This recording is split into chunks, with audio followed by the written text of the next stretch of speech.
আসসালামু আলাইকুম ভিউয়ার্স, সবাইকে আপডেট জব নিউজ 24 চ্যানেলের পক্ষ থেকে স্বাগতম। তো ভিউয়ার্স, সবাই কেমন আছেন? আশা রাখি সবাই ভালো আছেন। আজকে যে বিষয়টি আলোচনা করব এটা হলো একটি নিয়োগ পরীক্ষার তারিখ কিন্তু প্রকাশ হয়েছে। কবে এই পরীক্ষা অনুষ্ঠিত হবে এ সম্পর্কে ভিডিওতে আমি বিস্তারিত বলে দেওয়ার চেষ্টা করব। তবে ভিডিওটি শুরু করার আগে আপনাদের কাছে একটা রিকোয়েস্ট থাকবে। আপনি যদি এই চ্যানেলে নতুন হয়ে থাকেন তাহলে প্লিজ সাবস্ক্রাইব করবেন এবং পাশে থাকা যে বেল আইকনটি রয়েছে তাতে অল ক্লিক দিয়ে রাখবেন, যাতে আমি পরবর্তী ভিডিও আপলোড দেওয়ার সাথে সাথে সবার প্রথমেই আপনার কাছে নোটিফিকেশন চলে যায়। এছাড়াও আমি আমার চ্যানেলে নতুন নতুন ভিডিও আপলোড দিয়ে রেখেছি, চাইলে দেখে নিতে পারেন। তো চলুন দেখি। ডিএনসিসির 3 পদে লিখিত পরীক্ষার তারিখ প্রকাশ।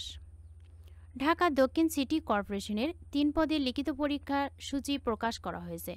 প্রতিষ্ঠানটির এক বিজ্ঞপ্তিতে তথ্য জানানো হয়েছে।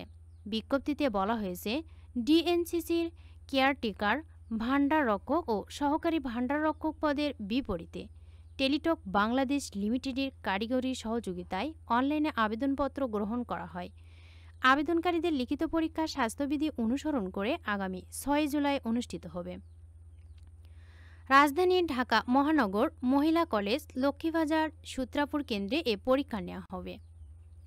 পরীক্ষায় অংশগ্রহণের জন্য পরীক্ষার্থীরা এই ওয়েবসাইট থেকে কিন্তু প্রবেশপত্র 25 জুন থেকে পরীক্ষার আগের মুহূর্ত পর্যন্ত ডাউনলোড করতে পারবেন। প্রবেশপত্র ছাড়া কোনো পরীক্ষার্থীকে পরীক্ষা কেন্দ্রে প্রবেশ করতে দেওয়া হবে না।